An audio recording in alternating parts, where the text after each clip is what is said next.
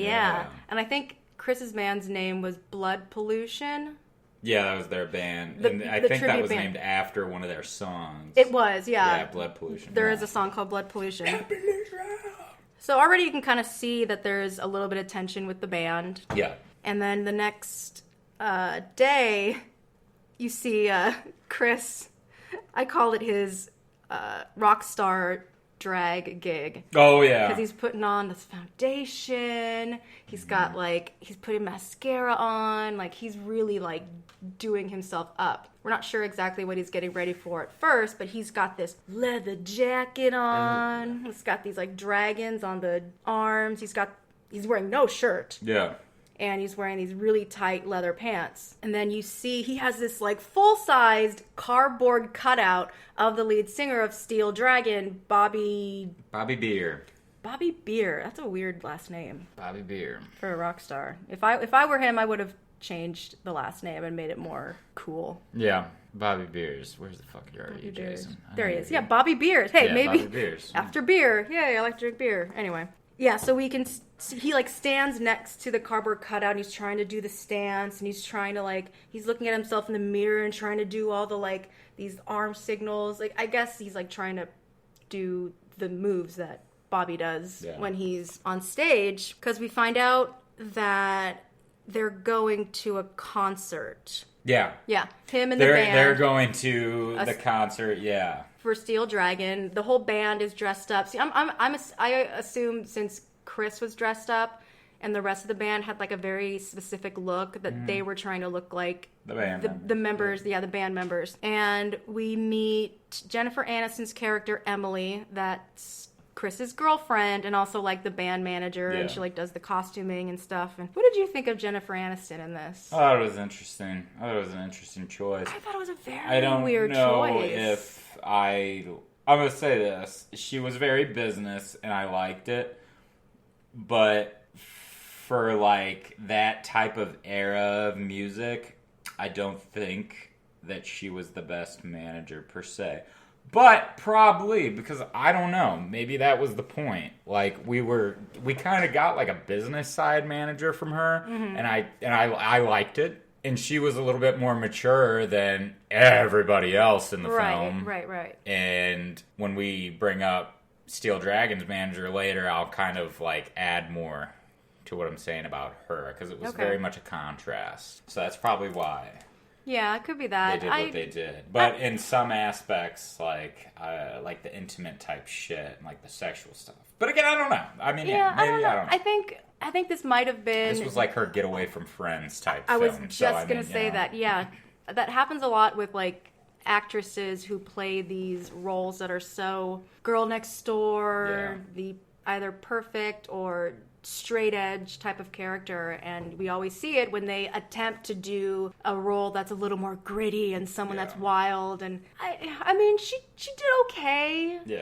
It was really hard for me to see, I guess you talking about the whole business side, I guess that could make sense why they make it look like that she was a Steel Dragon fan too, but I really didn't, unless this was a character choice, that she really wasn't a fan. She was just a fan because Chris was a fan and she loved Chris. She believed in his talent. So she would just kind of go through the motions and go wherever he wanted to go with. I kind of got the that band. too. Yeah. What you were saying. Yeah, I kind of got that too. So that's very interesting. Yeah, she is very all about Chris, and you can tell that she is trying to be business and have her life, but she really wasn't living the life that she wanted. It was it was all about Chris. Chris was the center of the relationship and everything. So, the road trip to the concert was really fun. Yeah, I like that a lot. Yeah, it was They're really all cute. fucking rocking out, and then these two hard hats come up,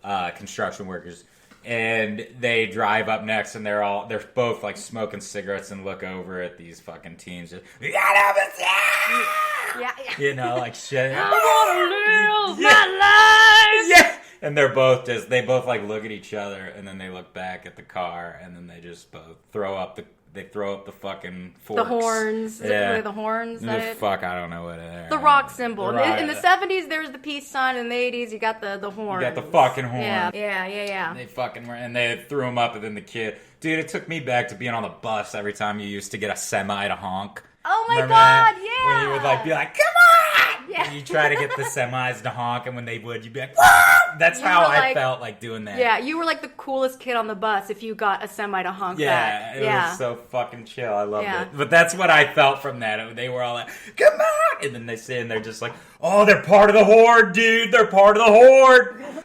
Alright, moving on. Yeah, it was funny. So they get to the concert and they have these like flyers out, and we see these very 80s glam chicks walk up. They're called the twins. The twins. Even though they really don't look Don't like shit twins, alike. they just speak in unison. Like I think all of their lines was just them two just speaking in unison. Yeah. But he asks, "Oh hey, could you pass out some of these flyers for our show we have?" Of course, yeah. And they're doing that, like trying to pass out like flyers. They're saying, "Oh hey, we're a Steel Dragon tribute band. Come see us. We're performing this, and that." And then we see there's like, oh wait, no, that's later. Sorry. We get to the concert. Yeah. Full blown metal band concert. It's super busy, and you see Timothy Olive. Timothy Oliphant. No, not Timothy. Oh, no. Oliphant. Who No, are you sorry. looking No. Bobby. Bobby, Jason Fleming. Yes, Jason. I wanted to say Jason Fleming. Yeah. Bobby Pierce. He's Bobby he's Pierce. ending the last it's like the ending of a song, whatever. Which I believe it was like their opening song. Yeah. Because you start to see that throughout the film, that there's a formula of how they do their concerts, and find out later it's always the same. Right. Oh, thank Bobby is like saying thank you, and oh, this next song, it's for someone who took my heart. And you hear Chris, he's in the audience, he's in like the pit, I guess it would normally kind of be like, was moshing in for 80s metal bands, or was that more like The 80s, I can't tell you, but it sure as Yeah. fuck was in the late 90s. In the yeah, 90s. moshing was like the Yeah. thing. But he was like right up front, like he can like touch the stage, because he goes, and put it in the bloody blender. Yeah. Yeah, that's right. Yeah, he probably looks up. Yeah, that's right. Yeah, that's right. This song is for Kim. And he starts to sing. Well, first of all, Bobby does the opening of the song. It's just him going, yeah. He finishes the note, and you hear Chris lasting longer with the note. He's even he was doing singing at the exact same time. the exact same time, but he was singing like higher. He was like, yeah. I loved Fleming's look. He looks looks over at and him. he's just like, you fucking bitch. You fucking fetus. Yeah. And then the next line is, stand up and shout. Chris does, yeah. Ow! Woo! And then you hear the song more, and Bobby kind of like walks up to him on stage, and he's like, all right, I see you. Yeah. I see you. I see you. I know what you want and what you're thinking. I love the music. I Yeah. can free your sexuality. That's pretty much all we get of the concert. Concert's over. Everyone's all hyped up. And Chris looks at his car and sees a different flyer on his windshield for a rival tribute band. Yeah. And you also see the group. They're pulling out the flyers from Chris's band and replaces it. And it ends up being like a turf war kind of thing. Thought I And- smelled pussy. Yeah. And, a funny thing I forgot happens during the concert. Chris sees the twins getting backstage passes Yes. from a guy that we don't know who he is yet. But they show, I guess their credentials was their thongs. Yeah. And Chris tries to get a backstage pass. He's like, "Hey man, can I get one of those?" And he just laughs and is like, "Not without a blowjob and a sex change. Sorry." Come on, ladies. Yes. Yeah. Hi, Chris. Hi, Chris. Bye, Chris. So there's like that turf war, and it's like, I guess like the lead singer of this other band, apparently he's like not a good singer. He like lip syncs or something, and he can't even like tune his own guitar. And they go in this like trivia off, because like he's wearing a jacket, Oh, the other yeah. guy, and it's like, Chris is like, can you actually like stand here right now and say that Bobby has ever worn a jacket with a red lapel? With a red lapel. You don't even have the green mint etched in. It's supposed to be green, not red. Your shoes are from the blah blah blah blah tour. Like, you get a sense of how obsessed Yeah. Chris is to this band. God, you and obsessions. You and your Joel Goldbergs. I guess.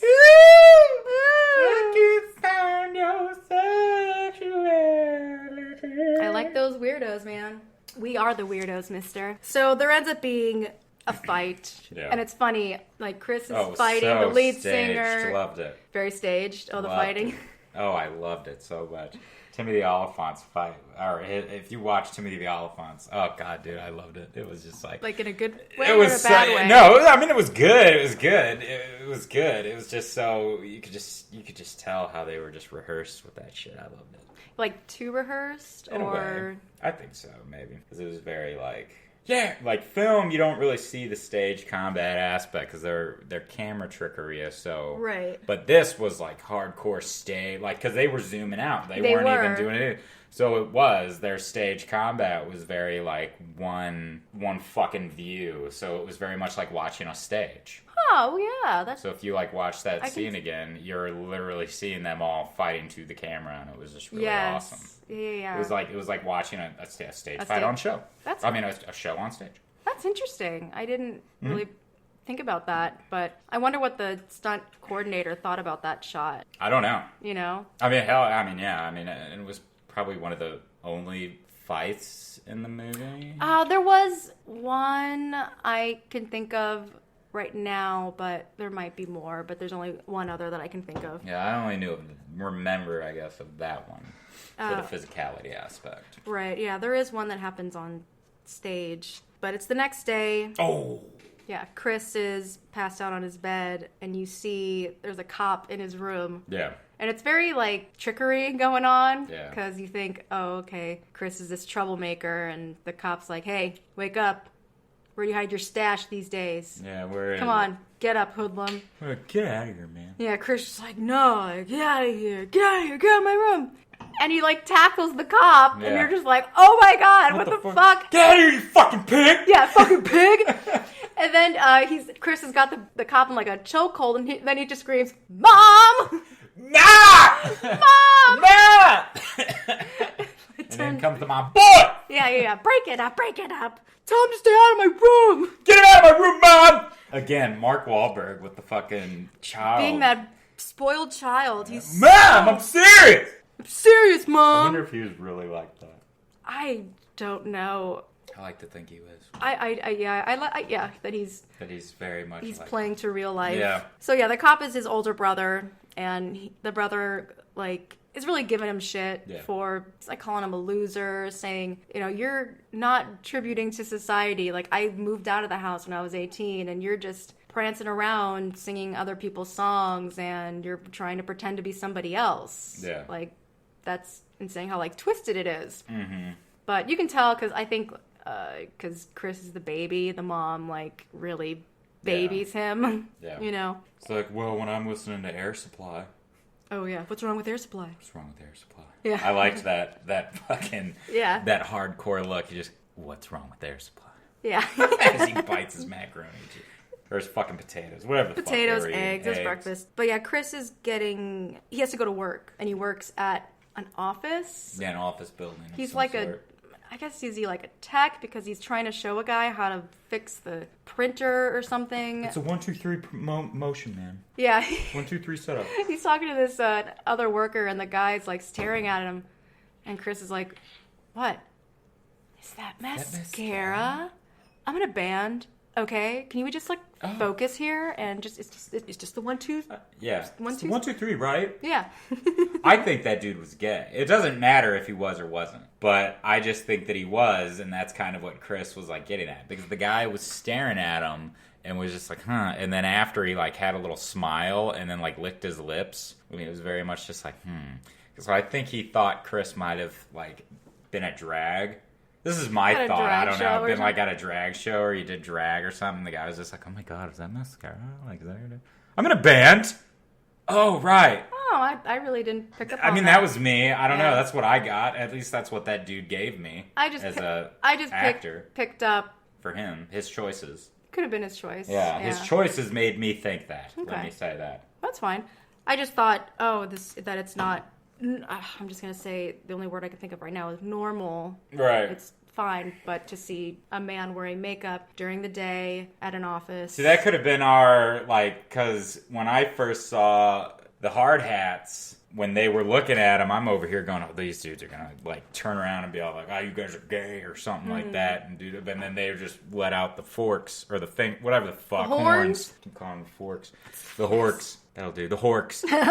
It just let those out. But this dude's all like, oh my god. So it's like we had the masculinity side, and we're like, oh yeah. And then you have this guy who's all like, you do drag? Or like, are you one of us? Yeah. Kind of thing. Yeah. I can kind of see that. Yeah. See, I found that note. Oh, then the next scene, Emily and Chris. I'm gonna assume they're at Emily's apartment because she's an adult and she has her own apartment. Yeah. Because if we didn't say it already, Chris still lives at home. We don't really know how old they are, though. I'm gonna assume they're like Maybe they're in their mid-20s. mid to late 20s. Maybe late. I'm Maybe thinking late. Yeah, I'm thinking late too with you. Yeah. Late 20s. Let's say late. Do we Yeah. know what year it is, like, exactly? Did they I think say? it's 85. Okay. That I remember seeing that when I was doing research. It was, I believe, 85. But they're in Emily's bedroom, and something's about to happen. Emily's gonna pierce Chris's nipple Yeah. because Bobby, the lead singer of oh my god, I almost said Blue Steel. The lead singer of Blue Steel. Blue Steel. I can't turn left. But yeah, Bobby got his nipple pierced. So because Bobby did it, now Chris has to do it because he needs to be authentic 24/7. Mm-hmm. And Emily's gonna do it. Right on. She's putting fire to the needle and pours it in, I think it was like Jack Daniels or something. Yeah, and the Jack Daniels that they were drinking, which, and then first off, she ices the nipple. Yes, she's putting ice on the nipple to get it numb. Yeah. Because... And that's the only hair you see throughout the movie when his shirt is off. Yeah. That up close fucking shot. Oh, I don't know why nipple hair. we were like, let's keep him fucking... Let's keep his ass fucking shaved and baby skinned for the whole movie, but that one shot, I want 5 pubic looking hairs on his nipples. Unless it was a stunt nipple. Or not stunt, yeah. Like a Probably- body double. Well, I'm sure it was a body double. It could have been. Like actually getting pierced? Well, pierced, yes. Oh. But the ice part. Yeah, I'm sure it was a double. I'm sure. but God damn. Because I'm sure it was done in like one shot with the icing and then... I just hate that shit. If you have hair, enjoy it. But if you have hair like that, get rid of it. Or at least trim it. that's It was like what I really long and curly. If you're gonna have hair on like your chest and everything, and yes, I am currently shirtless and kind of pulling the fur back, but I mean, like, look at this. This is a hairy chest, Yes. and this is a wonderful chest. Very, this is how you yeah. have to have it. But if you have like 5 random strands, it's like watching people who try to grow beards and they have those pubic patches all over their fucking face. It's like, shave it, dude. Shave it, babies. Shave it. Because you can't do it, so just shave it. Embrace it. I used to shave my fucking chest, but now look at me. I'm a man. You're a man now. I know. Now That's you're what a 30 man. does to you. Haha, this is 30. But Yep, yeah, they that's go 30 they on go down. through the piercing and it fucking hurts. Yeah. I love that she had like Have you ever gotten pierced? Yes. There? Yes. Oh, wow. I had both my nipples pierced mid 2000s. I went with a chick that I knew. This was before I went back to AMDA, but she went to AMDA. Lovely gal, very, very creative. Carrie. Yeah. She took me to this piercing place on Hollywood, and oh my god, it hurt like a motherfucker. Yeah. It like you would think doing it. And you got it done professionally. Professionally. Right. A professional did it. The second one hurt even more than the first one. I thought, okay, I got through one. Let me just get through the other one. It should be fine. Nope. Oh my god, it hurts just as worse. I was just so like dazed, and I paid for that. Like I saved like a bunch of change, and that's what I did with the money. I got my nipples pierced. Wow. But my body just doesn't, like, I've had piercings, like, in crazy places in my ears, I had my nose pierced, and... The loop or the little diamond. The diamond. Oh, good. Yeah, I had the diamond. That hurt, too. Fucking A, piercings hurt. But my body doesn't take to piercings well. It takes so long for it to heal that I ended up just getting rid of, like, all my piercings altogether because it was just too much maintenance. And I went for tattoos. There you go. And I like those a lot better. I love tattoos. And I love your tattoos. Thank you. But and I also, hate piercings. And also the guy, he's like, oh, do you mind if I take a picture Oh, Jesus. after the piercing was done just so he can, have a portfolio to show his work? And, I was a free spirit. Like, yeah, do it. It was just like your chest, right? It wasn't like... Just my chest. There It you wasn't go. my face. So my tits are in a photo album on Hollywood Boulevard somewhere. There you fucking go. Yeah, I'm famous. There you go. Where were we? So, yes, the nipple Piercing. the nipple has been pierced. Oh, God, I don't know. I just didn't find their interaction sexy.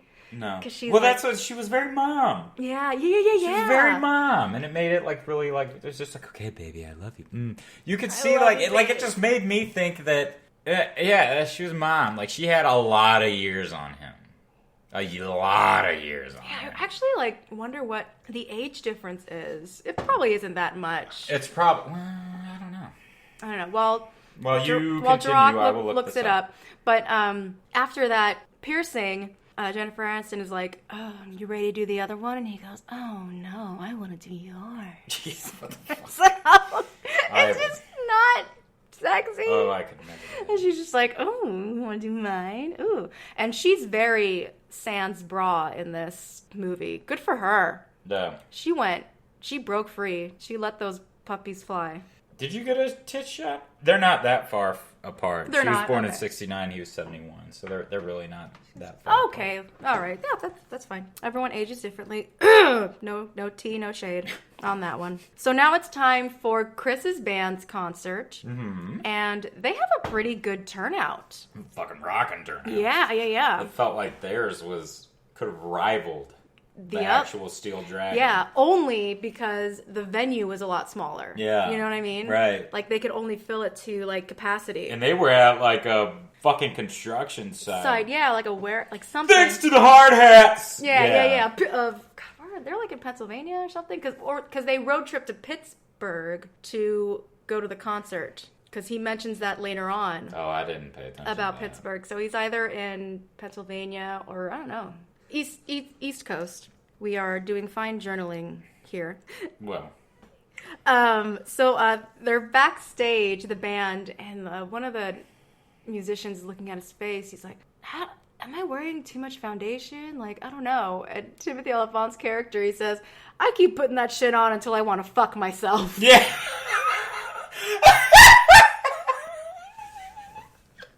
He's so... I keep putting that shit on until I want to fuck myself. Oh my god, it's so funny. And Jennifer Aniston, this is where she's really putting on the big manager pants. Yeah. And I don't know. I just thought the exchange was really weird because she like goes into like little modes where she's trying to play the boss, but it just really didn't work because she says to Rob, are you wearing underwear? No. Rob, come on, let me see. He's like, dude, I'm not gonna freeze my fucking balls off here. And she's like, get him off. He's like, well, you know what? You want to take them off? Fine. I'm not taking these pants off. So she gives him a fucking full-on wedgie, snips with scissors the underwear off, and then does a little like when someone tries to like pull a tablecloth. Right. She just flies him out. Yep. That would still fucking hurt him. I do not care who the fuck Well, you yeah. are. Well, his face was very like, ooh. I know, but You dude, get a I would very- have been like, you- that might, you just get a good- be real, I'm surprised his dick didn't fly out when she did it. Well, she did it from behind. Oh, did she? She didn't pull it from the front. Oh. Yeah, so his dick got tucked.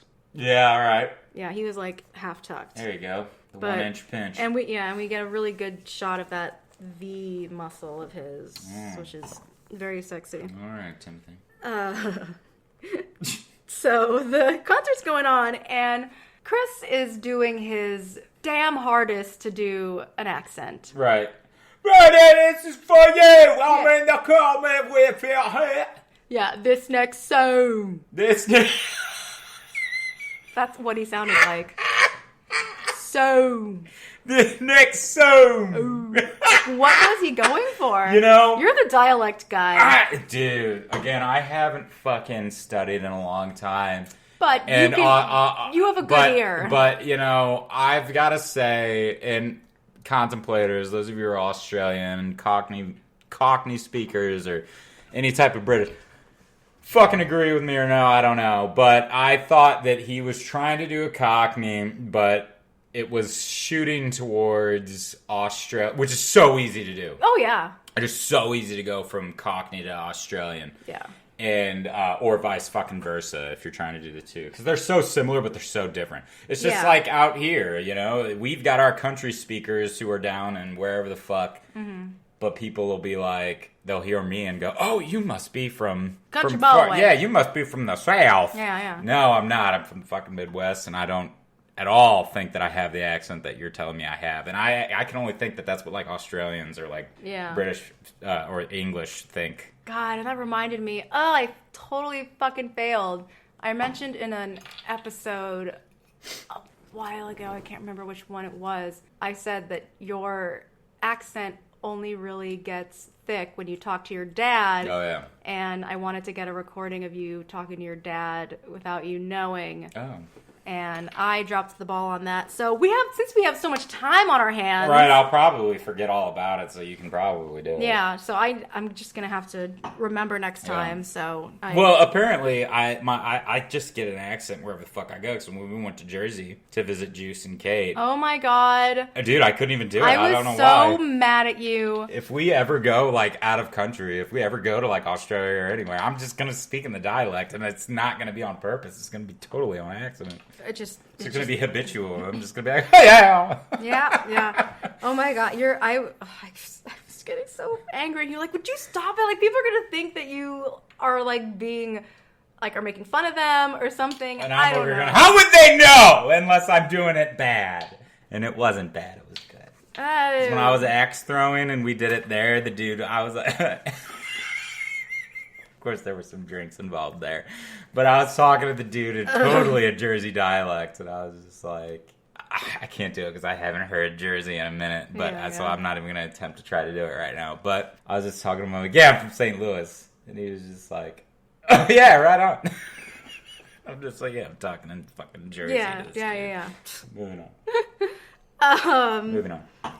So the concert's going, and Rob, the guitarist, they're doing that song "Stand Up," which you'll hear a lot of the same songs throughout the film. Yeah. It's a good thing that they're good songs because I don't really get tired of them, in my opinion.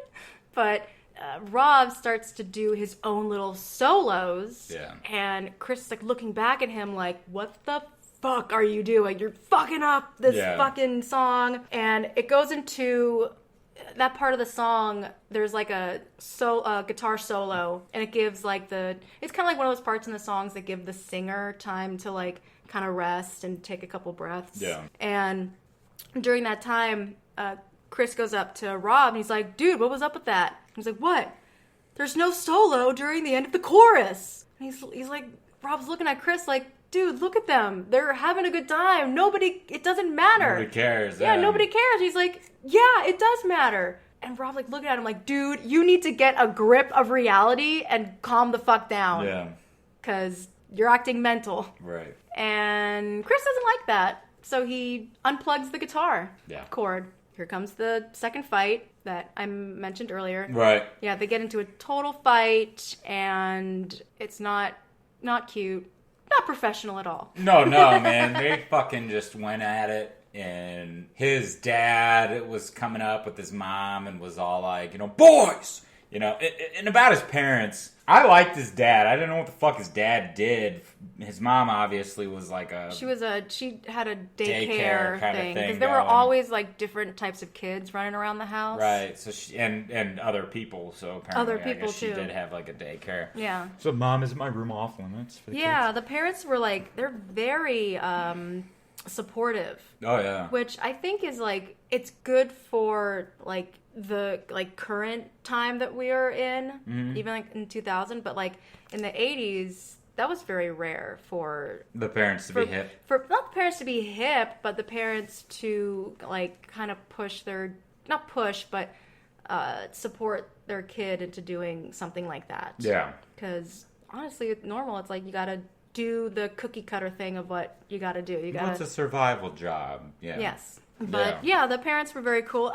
Some people said it was along the line of being cheesy that the parents were super supportive. I didn't think so. But yeah, I didn't really get that. It was just, I had the luxury of having parents that are talented in the arts, and they were always super supportive for me because they were like that when they were, young too. Mm-hmm. So trying to find the dad. oh, the dad, oh, God, I looked him up, and I know there's like, I don't think that the brother I couldn't find him in the IMDb credit, because I know the only like recent things I can remember him being in was Corky American Romano. Horror Story. Yeah. But Corky, Oh yeah, well the Corky Romano was around this time, but around this time, yeah. that was the only things I've seen him in. Yeah, I don't see the dad. That's fucking interesting. Yeah, it's the IMDb page is a little strange, but anyway, the concert had to go to a shutdown because of the fight. Emily, she's at like the audio stand. Oh where, God, not again. Yeah. Oh God, not again. So yeah, I guess this has happened before. Right. All right, everyone. Thanks for coming in. Make sure to buy yourself a T-shirt and Get some merch. yeah, get some merch. So the next scene, Emily and Chris are going to rehearsal, and you hear someone singing. Mm-hmm. You find out that it's the lead singer of the other tribute band that they got into a fight with. The Tool, yeah. Yeah, the asshole. Chris is like, what the hell, guys? And they're just like, we're tired of this. Yeah, we're tired of you. You won't let us do original shit. You won't let us do our own thing. And I totally, myself personally, feel for them. Oh, Because totally. it's like every band wants to do their own shit. Come Of on, course. man. Yeah. So it's hard because, Chris is the lead in this whole thing, and it's hard because you think, okay, he's the main guy, he's the one that you think you're supposed to root for, but he really does not have full contact with reality. But if you think about it, like, I'm trying to put myself in that situation. Like, I was obsessed with, not to a Chris level, but I loved Alanis Morissette. Yeah. I learned how to play the harmonica because of her. I would just listen to the notes, and I learned how to play harmonica by ear. I mean, I did learn how to play flute, so that helped, but I was also obsessed with Avril Lavigne, and I would try to sing like them, and it was a total detriment to me because it didn't take me until and LA to really find my voice and appreciate what it is. Yeah. Because I always thought, I was never happy with who I was and confident, so I always felt that I needed to be somebody else in order to succeed, have friends, just any possible scenario to be accepted. But it does not ever work out that way. So I also feel for Chris having this identity crisis because he was in love with this band so much and he thought that he was doing good and doing something that he thought he was meant to do. But he also like mentions like he doesn't like writing his own songs. No. He was kind of like, because he leaves, Chris, and then the band still wanted Emily to be the manager. And she's like, first rule of business, go where the talent goes. And all the talent just left the fucking building. Yeah. So she picked to stick with Chris. And even she was kind of like saying to him, like, maybe it's time to move on. Let's focus on you writing your own songs. And he's like, what's the point? Like, I'm going to write some stupid songs and beg people to come in and see me, like, do my own stuff. Like, he just had, like, no confidence in who he is as an artist, that he found confidence being somebody else. So he just could not. He's like, there's no way. Like, he is lost. He's like, what the hell is he gonna do now? And I think Emily even said that he wrote, because we find out they've known each other since they were kids, and he wrote a song for her a long time ago. It was like her birthday, and she still remembered the lyrics. And he's like, no, like, I don't like it. Like, no, I just... Don't embarrass me. Don't sing it. Yeah. Oh, another thing that was said to Chris by Rob, well, turns out that Bobby got tossed out of Steel Dragon. Yeah. That's the rumor, that he is now out of the band. So, you know what? There's no more Steel Dragon, so you don't want to... They knew that he wasn't going to move on from Bobby, so they thought, all right, let's replace him now before it gets even worse. See, I didn't know that they knew already that Bobby... I did not know that. Rob, it was like a very small... By the way, this is also happening. Yeah, like I didn't catch that. Yeah, it's easy to miss because the main focus was that Chris got replaced by someone that less talented and just some snobby rich kid. But you see, Chris also he grabs all his stuff. He's like, "These are my cables. Right. This is my shit. It's my shit. All right, take it. I'm leaving now. I'm not coming back. All right, cool, awesome. Okay, bye. Bye. Yeah. Bye, bitch. So it's the next day. He gets a phone call. Right. Phone call of a lifetime for him. Mm-hmm. From Kurt Cuddy. From Kurt Cuddy. Dominic West. Yes. He does a lot of Shakespeare. Yeah. Yeah, He's very good. He's a very good actor. Very, very good actor. I love Dominic West. Like, he's one of those actors where he's been in so much shit, but I don't think he gets the recognition that he deserves. No. Yeah. Yeah, absolutely. Like just off the bat, I'm thinking he was in Chicago. He was Chicago the Musical movie. He was in Midsummer Night's Dream movie, the 90s one that we love so much. He's in a lot of work. He's in a lot of shit. 300. Like, he does a lot of TV too. Like, Centurion. Very, very good actor. Yeah. So he calls Chris and said, "Oh, Chris Cole, this is Kurt Cuddy." And Chris hangs up the phone and goes right back to bed. Yeah. Fuck yeah. And the phone rings again. Chris picks up and he's like, "You know, Rob, your accent is just as bad as your guitar playing." Yeah. He's I don't know what Kurt said. What? Well, Kirk said, "Well, I don't know much about my guitar playing, but all right, fine. But can we skip this whole 'this is your life' thing? Because I have a video." He's playing, because Kurt's at his house, and you see the twins from earlier, they're laying poolside with him, with Kurt, because I didn't really mention this earlier, but it's a really quick shot. You see the twins, they are video recording the concert. Yeah. So who knows if they were scouting. They were asked to scout, or it was just one of those things, a happenstance, whatever. And Kirk's like, "Okay, so is this you, or are you lip syncing?" Right. And Chris is like, "Okay, well, if this is really Kurt, he tried to, like, test him on something." Yeah. And Kirk's like, "Oh, God. All right, I called my second wife this, sugar bum, whatever, but can we, like, skip all this? There's a plane." Oh, my God, were we at an hour? Yeah. Oh, my God, we're, like, barely through the movie yet. Oops. Holy shit. It's fine. There's a good amount in the middle that doesn't necessarily need to be Yeah, talked that's about, right. That's right. So there is a ticket to LA waiting for him, and he takes Emily with him. Right. They show up to LA, and we meet Tanya. Tanya. It's like the band's like manager or something. she's a little out there. Right. She's just like, she's got these eyes that just stare at you that are like, they stare through your soul. Mm-hmm. And she's like, oh, you can tell that she's automatically really attracted to Chris. Right. Because you also find out that she did date Bobby too. Hang on to that, folks. Yeah. Put a pin in that, please. Because they're sitting in the limo and she's like staring at his pants and she's like, oh, your pants. I bet they're easy to get in and out of. Yeah. And Emily is like fully pressed. Okay, like, bitch. Tanya?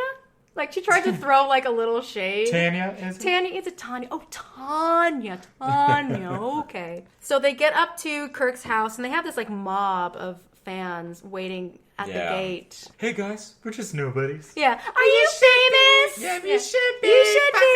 Yeah. So they're walking through the house, and this is when Chris and kind of Emily, they're like totally geeking out because Kirk's house has a lot of memorabilia throughout their career. They have like costumes and these really great, just like keepsakes and guitars. Just like it's like a museum of Steel Dragon's past. And they walk into the studio. Of course, Kirk has this like huge studio, fully equipped, and you hear one guy singing a song like "Long Live Rock and Roll," and he's sounding really, really bad. Yeah. But he has the look. He has a good look. Chris is just like, this is like unreal, and Tanya like, all right, darlings, come on in, meet the band. They get to meet the entire band. They are just there, like, chilling, drinking beer. And then that's when we meet Max, the guy that denied Chris the pass earlier from the Steel Dragon concert.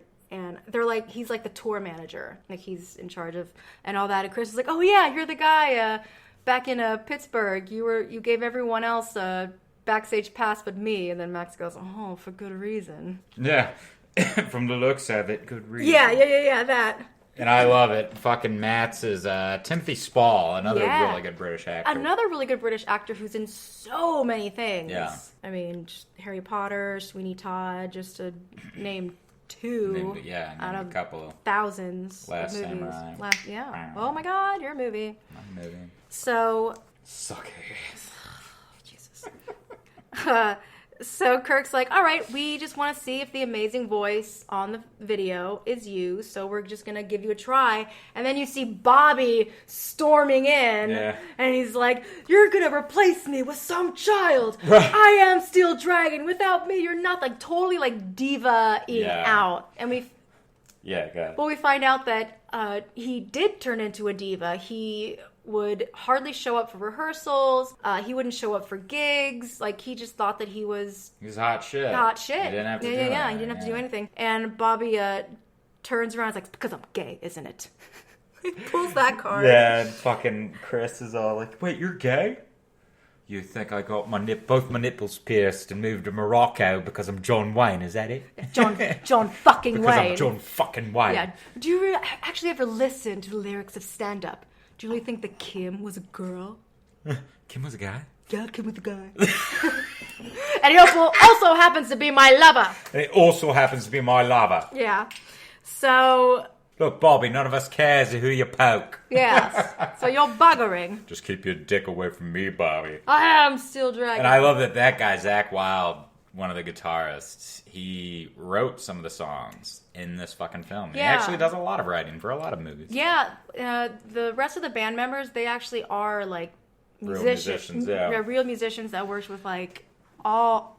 Like, think of all the bands out in the 80s, and they worked with them. Mm-hmm. And because Zach Wilde, his character was very much your typical American. 12-gauge shotgun on the tour, like cleaning it, shooting signs. Like, keep your dick away from me, man. Homophobic. Yeah, like, total homophobic. Very fucking just your typical American. Well, country American. Well, yeah, country.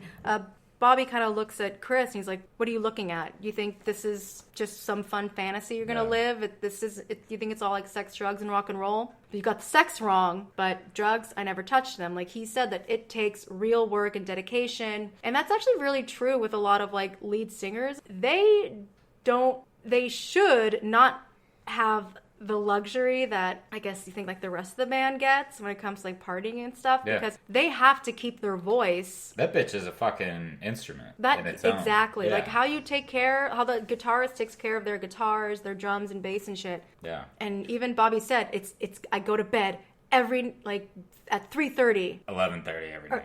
11:30, sorry. 11:30 p.m. No, 3:30 is pushing the fuck out no, of it. 3:30. That's when we get out of work. That's when we get out That's of work. why I said that. Yeah, and yeah, we don't even get to go to bed at 3:30. We Fuck get off no. work at 3:30 in Get the off morning, work at bitch. 3:30 in the morning. No, yeah, So, yeah. he's always in bed 11:30 every night Yes, before a concert. before gig. Yeah, and he's just like saying like What is going on? find your own life, get your own dreams. And he's like, it's like being fucking Elvis. Yeah. And of course Kirk has to make a little dig, like Elvis was the king. And I'm just the queen. Yeah, he reveals. Yes. He takes off his wig. short hair, he has this yeah. like short hair, like, and Chris is just like, Oh my god. it's like the Blown away. the curtain has been revealed. The calls are coming from inside The the charade house. is over. The charade is over. So Chris Yeah. now gets his shot to audition, and he is asked to sing a ballad, which at this time, like 80s bands, like they all had to have Oh, I love that 80s ballads. ballad. Yeah, everyone had to have that very popular slow ballad, and of course. Chris is nervous. Like, how would you feel singing someone's song that's like looking at you, watching you, judging you? Dude, I get nervous just going to an audition and Oh, fucking doing shit. Exactly. So he fucks up a few times. He like misses his cue. He sings off key, and then finally, Emily looks at him and just says like, "I love you," meaning Yeah. like you got this. And I love that Max pours her some Hennessy Max. Yeah. and fucking like slide because he's like, oh, no, this is gonna be hard. You're It's gonna like, need here you go. this. Yeah. Yeah. She very much downs Well, it no. after his second time. Yeah, at first she just looks at it and turns it away, Yeah. but then he fucks up a second time and she's like, Yeah, she's like, oh god, this is going bad. But then finally he gets it, and the band is like looking at him, and everyone's looking at him, and just like, oh my god, Yeah. he has the voice of An angel. a rock angel. Yeah. Give me your glass. Thank you. Make sure we're We're on even yeah, terms. evil. No, it doesn't. Oh, it doesn't matter. We're good. Cheers. Cheers. Cheers, mate. So he only really gets to sing. He doesn't even get to sing half the song. It's Yo, just brother. he sings the first like verse. Yeah, pretty I much. didn't sing it. And then it goes silent. The band is talking amongst themselves, and you can hear Chris's breath is going, you know, and he's trying to like say to Emily like, "What's going on?" And she's like, "Just wait." Can't fucking hear him. Like, I think, Or she was pretending to say she couldn't hear him. or she was like, "You're gonna want to like just wait." Just shut the fuck up. Yeah, you're gonna want to hear this. And Kirk goes into the speaker. He presses the speaker button. He's like, "So, mate, you want the gig then?" Yeah. So, mate, you want a gig? Yep. He books the gig. He is booked and blessed. Yeah, booked and blessed.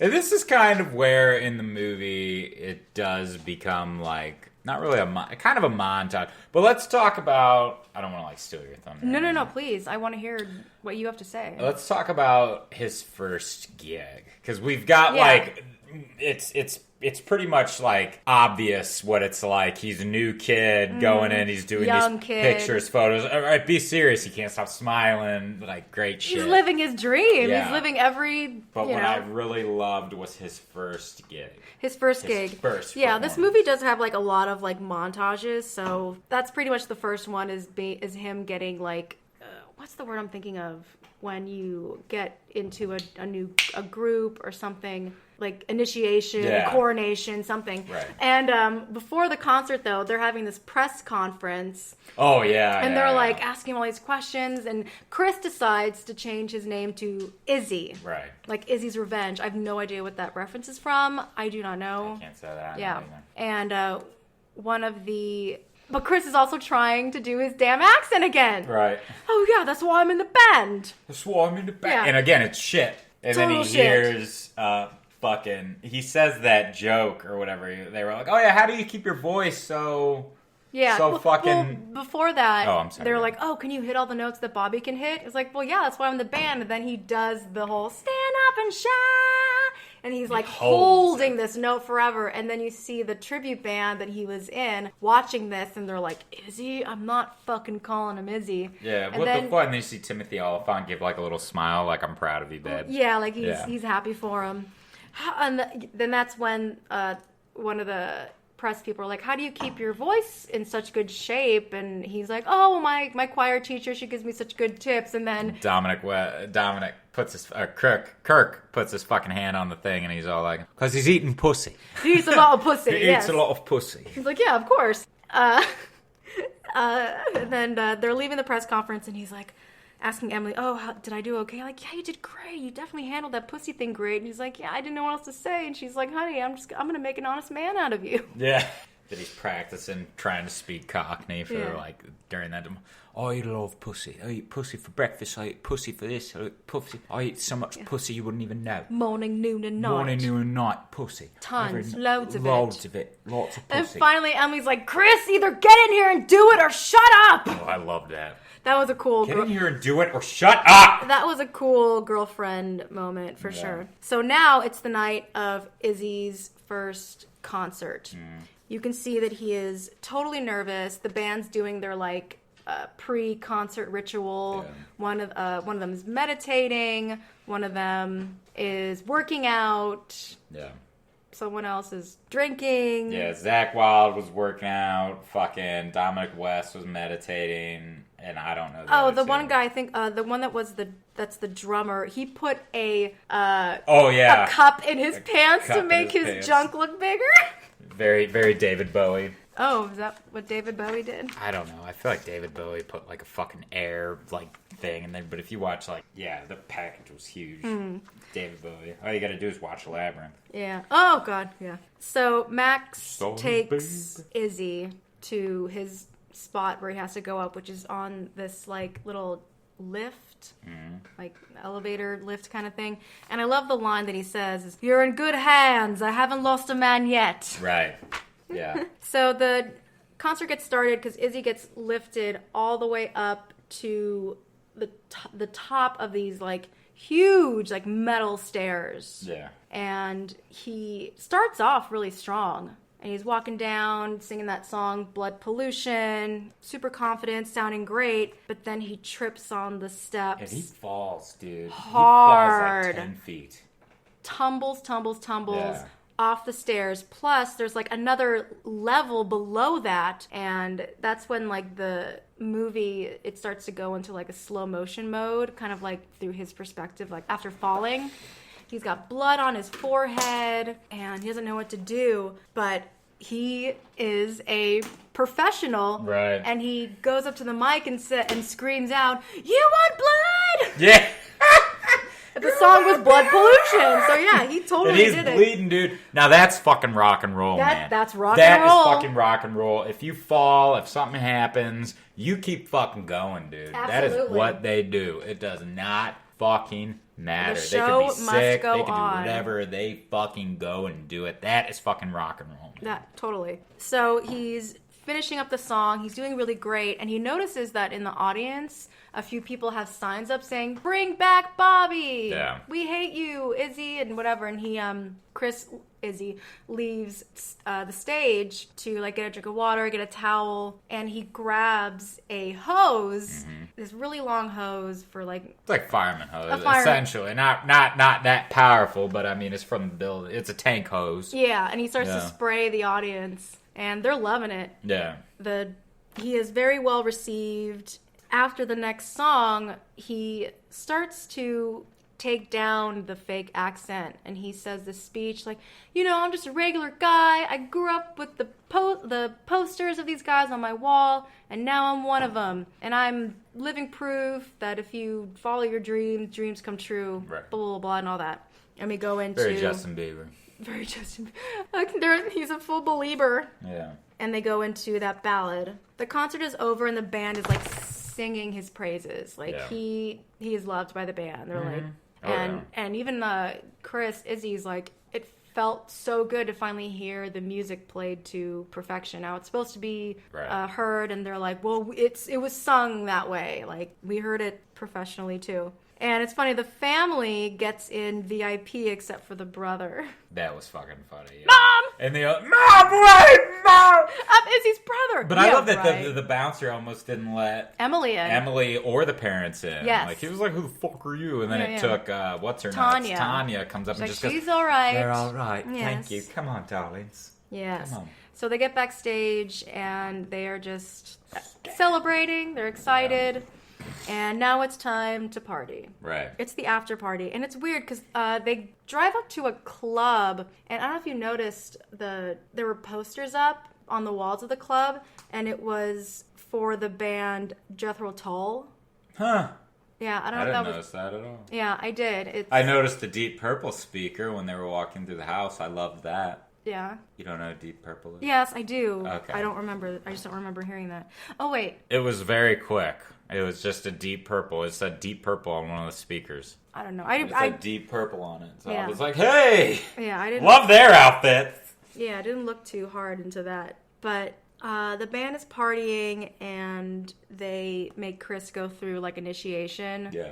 where he has to do a tube, like a test tube Oh, yeah, shot that's between right. a chick's breasts, yeah. and you can see he was a little embarrassed to do it at first, Because but his girl's right yeah, there. Emily's His right parents there. aren't far away. Parents, Emily, yeah. Emily's kind of like off to the side, and you can tell that she's like clearly bothered. Yeah.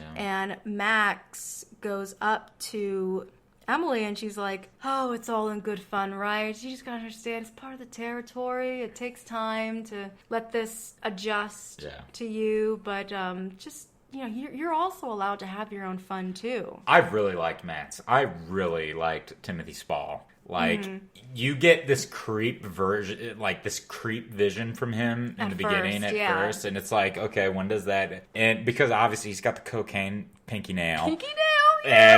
and he's got all that shit going for him, and it's like, oh Jesus, He's the one that picks the girls that can go backstage. that can go back and yeah. fuck, yeah, and it's like, Jesus, dude. Yeah, but he's also like at the same time like a very nurturing, considerate, yeah. nurturing character in this because he looks after her. looks after her, looks after Emily. Chris. Yeah. He's all like, that I know this is new. This is new for you. It's just Because he's going to go through it, and yeah. moving on. That- yeah. Well then, yeah, that's Oh, yeah. pretty much happens. But the So he wants her to go through it, too. He's like, come on, you just need to, you can be You're with other allowed. people. Yeah, Don't feel, exactly. And that's exactly what this scene is about. Yeah, because the next scene, they're still at the club, and Chris is looking for Emily, but Tanya finds him, and she is just fawning all over him, and she's like, oh my god, I can barely keep my hands off you. Yeah. And Emily comes up between them, and she's like, oh my god, thank god you're here. I was just singing your praises. And she pulls them to the dance floor, and they start to do this, like, weird dance. They were prepping for a fucking train. is Yeah, what they it was were like doing. the dance felt very They were orgy-like. hooking up the cars, and also like as it were. and she was also feeding them drugs, like some type of pill. I'm not sure what drug it was. It was pretty sure probably it was like X. X. Yeah. Yeah, that's what I'm thinking. So that happens, and then the next morning, Emily wakes up naked in a bed with someone that's not Chris. So she's like trying to sneak out. You see that the hotel is like flooded with naked bodies, empty bottles, drugs, wherever. She leaves the room, and then Chris wakes up. He's on the floor of like the living room. He doesn't have clothes on. He puts on his underwear, and he goes to the restroom, and then he like kind of gets like a small look like that someone was in there, and it's Tanya. She's like, oh, You were great, lover. yeah, like, oh, it's all right, lover. You were wonderful last night. And she was peeing standing up. Yeah, she was transgendered. Yes, she's trans. Yeah. And he's like, are those my pants? Right. Are those my pants? Yeah, and she's like, they're a bit snug, but that's how I like them. Yeah. So let your imagination go where you want Oh, with how that ended up. There, all those people in Everybody there. fucked everybody. Everybody fucked everybody. There were so many fucking trains hooked up Yeah. that night, man. Oh my god, probably like the longest train known to man. And Come on, ride a train. It is to riding. woo woo! Yeah, bitch. It's a choo-choo. So Emily and Chris run into each other in the hallway trying to get back to their own suite, and they're just like, can we just not? Like, they were automatically in agreement of like, okay, we are never going to talk about this night again. Yeah. Let's just get over it. And now it's time for the band to go on tour. Emily kind of gets, like, I don't know, like, pushed aside to join the wives. The wives. And the girlfriends. Yeah, the wives and the girlfriends of the band. They don't get to go on the tour bus. They have to go to in a limousine. Yeah. And Chris is like, no, I kind of want to be with Emily. And Max is like, no, you gotta be with the band because they want to work on the tunes and whatnot, and wives would be very distracting. And Emily looks at these other girls that are coming out in cabs, getting on the bus, and she's like, oh, well, who are they? And Max is like, that's Kirk's masseuse, and that's blah blah blah's astrologer, and just trying to like make excuses shit, for the band. And Emily's like, you know what? It's fine. Don't worry about it. So they separate. You get a shot or a scene with the wives and Emily. They're also kind of doing a Max thing where they're trying to like console her. Like, look, if you're going to be with a rock star, this is how the lifestyle is, and it comes with the territory, and make sure you don't sign anything, even if it's typed kind of thing. Yeah. And if you love them, let him go. And if he comes back with big, expensive jewelry, then, and you're the only thing to really do is just adapt. And she has this like pint of like absolute vodka that she's just like free sipping with like no chasers, just like, yep, yeah, there it is. I guess we get like when I'm your age, I'll think about that. Sweetie, she's 23.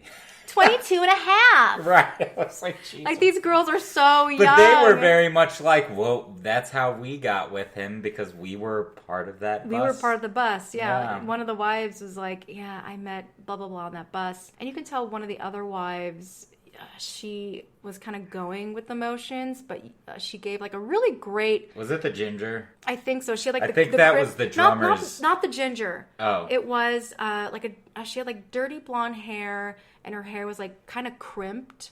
I can't remember which she one. She didn't really say much. The ginger was the one that said, like, don't sign anything. I learned that the hard way, and she's the one that met the... Then that's not the one, because the older one was the one I think was the drummer's wife. And then you get that scene where the drummer's like freaking the fuck out because his wife left him. Well, it makes sense now, looking at her face. She was about at her wit's end. Yeah. So this another small montage of the band's success. They're doing magazine shoots. They're going from concert to concert. They're traveling. So like months go by.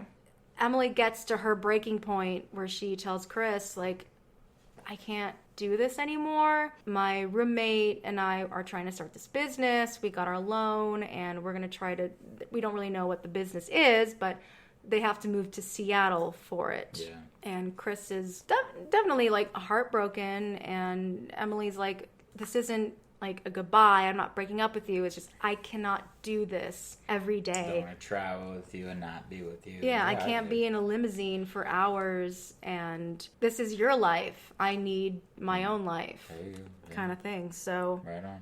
There's that.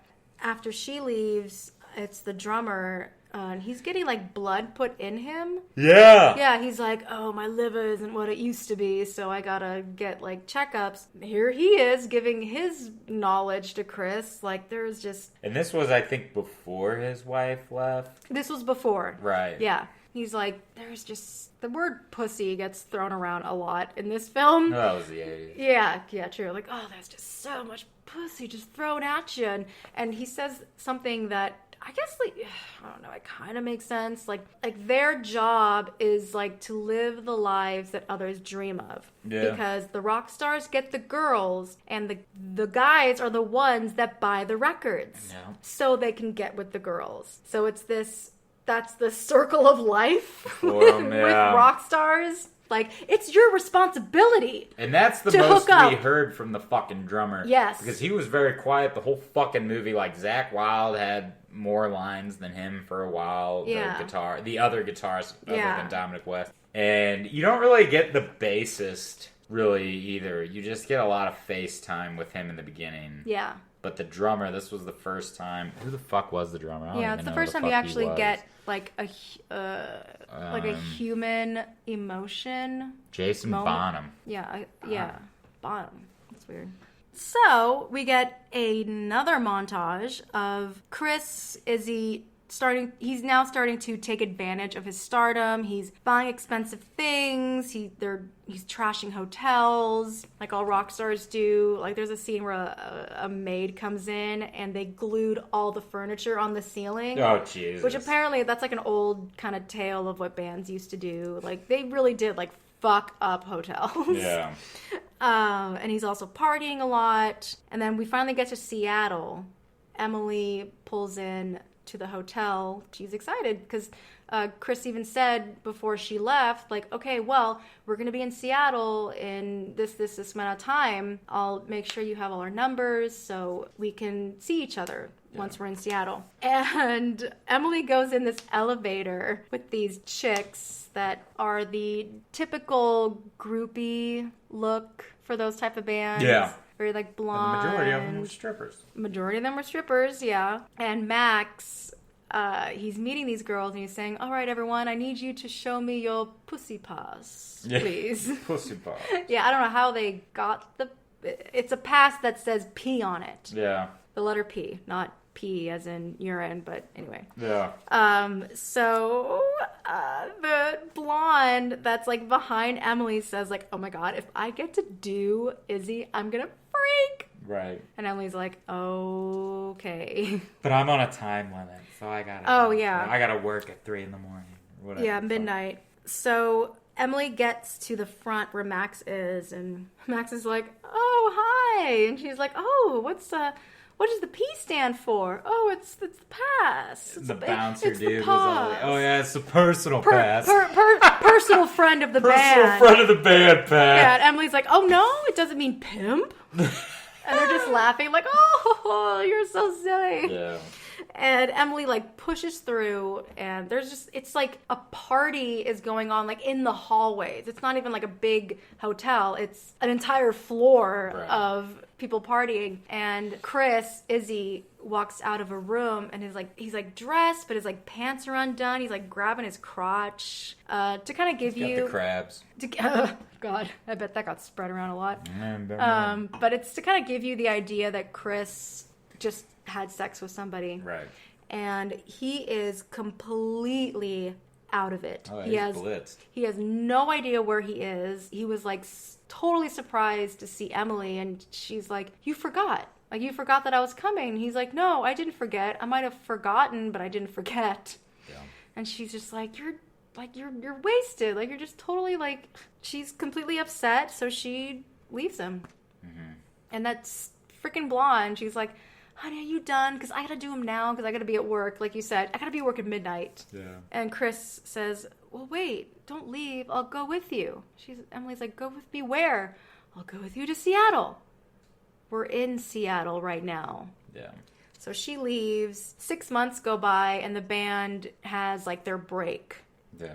And Chris is going into Kirk's house. You can tell he's now like fully like in the whole star mode. People want his autograph, and he's like, yeah, whatever, man. All right, cool. Rock on. Rock on, rock on. And the band is already like recording, because you're getting the idea that the band is now going to record their new album. Mm-hmm. It's like, oh yay, finally new songs. I love the songs in the movie, but new shit. New shit. And Chris goes into the recording room, and Kirk's like, what the hell did you do to your eyebrow? And he's like, I just pierced my eyebrow. Isn't it cool? And Kirk's like, you gotta run that by us before you do something like that. Yeah, you can't just do anything, dude. Yeah, and Chris is like, all right. So that's our first hint of what's about to happen. And Chris is like, hey guys, all right, I did a lot of work during the break. I wrote some songs, I recorded them, and I even started to sketch out an album cover. What do you think? And the band is just like laughing at him. Yeah. And Chris is like, what's so funny? And Kirk's like, all the music's been written. Because apparently Kirk and I think the drummer, they're the ones that... Jason Bonham. Yeah, they are the ones that write all the songs. Kirk's like, well, it's adorable that you were trying to do your own thing, but this is how it works. We write the songs and you sing them. And Chris is like, what the fuck am I even a part of this band? Am I just like I'm just a singer for hire? Which he really is. You're making a fuckload of money, dude. Yeah, You and bought the fucking Batmobile, for God's sakes. well, here's the thing, though. What? Like, I was also wondering, like, what kind of contract was involved? Because with Kirk and the other bandmates, the ones that, like, they're the ones that, like, write all the music, I think that Chris got a real bad deal. Oh, he probably did. He Like, was new, dude. He was new. young. He had no rights to the band because he didn't write anything. He Right. was just a singer for hire. And you can see Chris is getting like really like pissed off about that, but he goes into the booth and starts to sing a song. And he starts to sing it, and it sounds like a rap song. I'm on fire. I'm here with all my bitches and hoes and crows and lows. It was like, very close to like a Red Hot Chili Peppers kind of tune. yeah, and it was also like Mark Wahlberg kind of reliving his Marky Mark days. Yeah. Bitches and hoes. Yeah, that I think was obviously Oh, yeah. the Marky Very, Mark. very that. The 90s rap era. Oh, Let's yeah. Salute to that. Salute to Marky Mark. And Pop the pussy. Not that that's Marky Mark. that's your favorite That is song. one of my favorites. So Kirk's like, that's not how the song goes. Do it again. And Chris finally complies and sings it the way he's supposed He to. was pulling a fucking Timothy Oliphant, man. He started to rebel. Yeah. This Be- movie is all about fucking Rebellion, what yeah. goes around comes around. It's a cycle. Yeah, It is. It's a full. fucking cycle, Everything's man. a cycle. And then he's at a bar with Max, and Chris is just saying to him just how like he's burnt out. He's like, what's real, what's not. And Max kind of shares this like interesting story about his past. When he was in college, he was married.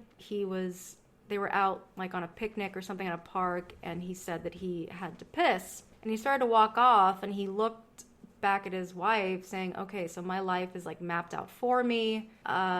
Is this what I really want? So he just walked away. He totally went ghost mode. Yeah. And that's when he started doing the band thing. So there's Max again, kind of like, I don't know, like, do you think like he was kind of hinting to Chris, like, you can walk away? I think that was very much a nurturing father type moment of Chris, this is what you're going to become. This is what your life's going to be, dude. Like, is this what you really want? Because you had a beautiful woman who was all about it. Yes. And you obviously loved her and wanted to be with her. So this isn't your life, dude. This wasn't what it is. That's what it, like, felt like. Yeah, I got that too. And then that's why I really like Max, because Max, of everything we were talking about. He It was like, man. definitely a really good character. He was like, Comes off as that fucking yeah. curved fucking dude. but at he was the end of the day- also like the conscience. Yeah. Like the Jiminy Cricket, Yeah. like I've mentioned before. Well, always let your conscience be your guide. So the next scene, it's another concert. You see Chris is finishing the opening song, and he just like lets out this sigh of like he is burnt out because he is doing, like I was saying earlier, it's the same lineup of songs. He says the same fucking line. Like, he's been a part of the band for, like, almost a year. He's like, I'm just a regular guy, and I grew up with the posters and blah, blah, blah, these guys, and now I'm one of them. Thanks, Goat. Yeah, thanks, Goat. Oh, because Brings Goat him water. brings him, like, water or beer or something. But then something happens. A young dude in the audience saying, dreams come true! He's like, that's right, man. Follow your dreams. And he starts to sing the Stand Up and Shout song. It was very much a repeat of exactly Jason Fleming and him. Yep. Very much. This kid was out singing Chris and knew all the words, was dressed like him, and Chris even got to the stage and like pointed at him. So give him a mic. Yeah, and he points to the stagehand to get up on stage, give him a mic, and they started to sing together, and it was in perfect unison. Of course, the younger guy was singing the higher octaves than Chris, just like in the opening. And then during the guitar solo, they go to the wings, and Chris is like, hey, what's your name? He's like, my name is Mike, but my friends call me Thor, God of Thunder! Yeah. And he's like, oh, do you know all these songs? He's like, man, I love you, I study you, I know all your moves, man. Yeah. And Chris is like, well, what do you say? Do you want to finish the set? Really? And of course, the kid's like, huh? What? Yeah! And the kid goes back on stage, like, he is fucking Chris. You kind of get like another look of like all the band members rocking out, like, Yeah. and Chris like looking back at the life that he thought that he wanted, but it turned out not to be as great as he thought. It wasn't for him, and he started to leave. Max finds him and says, "You all right? Taking a night off?"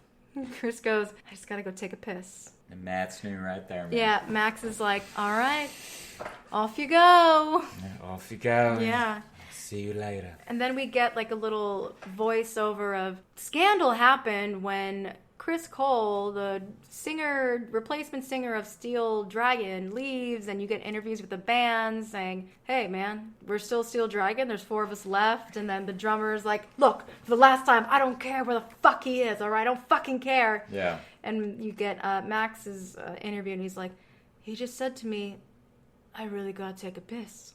And then he walked on. And then he walked on. Yeah. And then it cuts to the interview that we saw, the opening film, Chris getting interviewed and just saying that it just wasn't for me anymore. I was wearing the costumes, I was singing the songs, but it just wasn't what I thought it was going to be. And I was done being a copycat of somebody else. Mm-hmm. He hitchhikes his way, I'm going to assume, to Seattle or even back home. I don't know. Yeah. I'm thinking back home because he runs into Rob, and he and Chris have these like new haircuts, very 90s hair. Oh, yeah. Like you could even see by the clothes that they were wearing. Baggy pants. These like fucking baggy sweaters. Yeah. Oh yeah, we are in the 90s now, Close people. to the bowl cut, but like that rock version of the bowl cut. Yeah, the longer bowl cut, parted in the middle. Parted in the middle, Yep. yeah. Because he runs into Rob and he's like, "Hey man, how's it going?" And Chris is like, I want to start another band. I want to do my own stuff. And you start to hear a new song that we haven't heard. And Chris and Rob are at this like really small kind of club. It's like a coffee shop. Coffee Yeah, shop. very open mic night. Yes. If you will. Very open mic night. He's singing, God, it's such a 90s song. Yeah, it was. Well. Colorful. It's called Colorful, yeah. I know I can be colorful. I know you will love me. He even did the the God, what the fuck the band is? What's the? Oh fuck! They make fun of it in Ted. I know. God damn it! I can't think of their name. Right now. Not Soundgarden. No. Hey, how you? Yeah, I'll find it. Fuck, I can't remember. Anyway, so this song is playing, and then you see Emily's walking the streets, just walking, and there's like a bulletin board and a flyer that says like Simply Chris or something like that. Like Chris Cole is performing at this shop, and Emily goes there, listens to the song, and you can obviously tell that it's a song that Chris wrote for her. Hootie and the Blowfish. Is that? No. Who the fuck was it's not that. It's the one that sings that song, Jeremy spoken. Yes, he did. What name? What? I don't know, but I just love your version. Keep on, man. Jeremy. I don't know. It's like his Volbeat? I don't fucking know. I don't know. Fuck! Jeremy. Look up the band. Is it? Man, I'm doing. Fuck! We're I'm doing my terrible! best, man. Look up Jeremy's spoken. Or Jeremy whatever. lyrics. Or Jeremy something. I think A the song is- homegrown picture. Pearl Jam. Pearl Jam! Fuck! Fuck! How did we not know? We suck! I knew it. I even wanted to say fucking Pearl Jam, dude. It's okay. All right. Me too. All right. It's all right. We're getting close. We're getting so close. We're getting close. But it's obvious they see each other again, and they say their sorries, and then they're back together. Credits roll, and we get a funny scene during the credits of Bobby Beers. He is now a river dancer. River dancing was very big in the 90s, and that was his passion. And then, like, the next scene is like a couple bloopers, and then they start playing Good Vibrations. Good Vibrations. Oh, I loved Good it. Vibrations. I even heard it, and then I was like, what the fuck is that? Good Vibrations? Yeah. You see, like, Mark Wahlberg trying to, like... Feel it! I bet he got some shit. during filming You for that know he song. did, And I yeah. think he's in on the joke now too. But yeah, he's like breakdancing, and he even like made this speech like, you know what? It's not about rock anymore, it's about rap. And he went from doing the horn sign to the West Coast sign. Oh, dear God. Remember how big that was in the 90s? Yes. Dude? Oh, West Coast, East Coast, whatever. God, dude, people did it out here and we're not even fucking... It's like, get the fuck out of here. Yeah, right? But Midwest! Midwest. Midwest! Yeah, you mean Midwest, not West Turn Coast? that bitch upside down, fool. Yeah. Oh, But yeah, that is Rockstar. yeah. What did you think, babe? Would you watch this movie without me? I would. Really?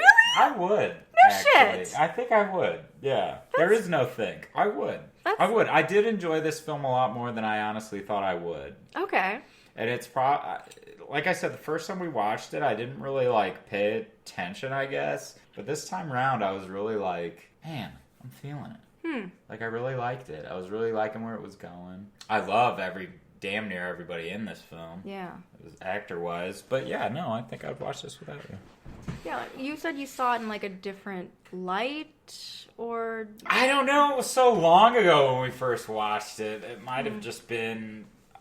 I don't know. Maybe I just wasn't really... You were just humoring me watching a movie that I liked I and didn't give it a chance. I don't want to sit there and say that was what it was, but that might have been. You know, early stage of the dating era. Oh yeah, let's humor. Who knows? Yeah. But no. I think just because I did like Wahlberg, but I think in that aspect of this. Because this really does give you like a side of, oh dude, this is kind of a movie for women. In a way. You get a lot of topless him, you get all this shit, you know, there was a lot of, obviously, with Jason Fleming's character and the transaction, all that stuff. At the time when I watched it with you, of course, I was just like, I don't know, man. Yeah, weird. I wouldn't say weird, Not but just weird. not my cup of tea. Okay. I was just kind of like, But, you know. Now that you're mature. Well, now that I'm mature, and not only am I mature, but you can I mean, appreciate Rockstar's message. I can appreciate all kinds of movies at this fucking point. No, you do. Yeah, and Rockstar, and I do, and I do like, and to see that world, because that's not a world that I would ever want to live. No. I would never want to live in that world, and that could very much be why I'm just like, You weren't into it? I wasn't into it. Because I didn't like the cheating aspect. I didn't like all of the shit that the movie was about. But it's like, you know what? Now, yeah, I can watch it and be like, yeah. All right. That's my thought. I don't know.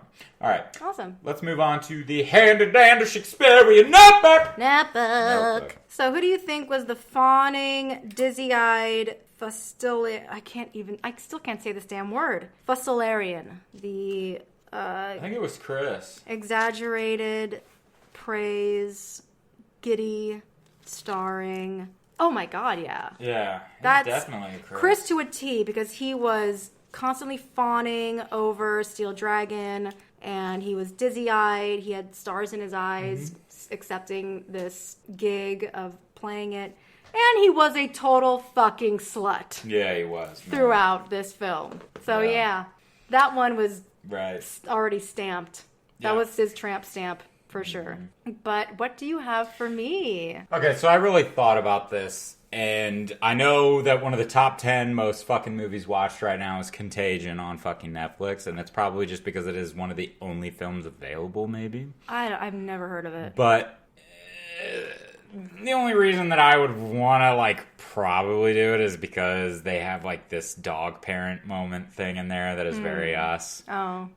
That's about it. Oh, well, we already did dog parenting moment. Right, with but Hollywood. anywho, so for me, So for me, I think let's do a really good fucking a really good fucking contagious type film. Post-apocalyptic. Post-apocalyptic. So we're gonna do 28 Days Later. I knew you were gonna pick that. I love that film. I I knew love you. this fucking film. It is one of my favorite because, well, we'll get into it. I don't want to fucking pre-cum all over this shit. Yeah. Right. But so yeah, we're gonna do 28 Days Later, kids. Yes. Everybody, Save your juices. save your fucking juices. Watch the film. And I guess our new time of trying to get. Let's talk about that real quick.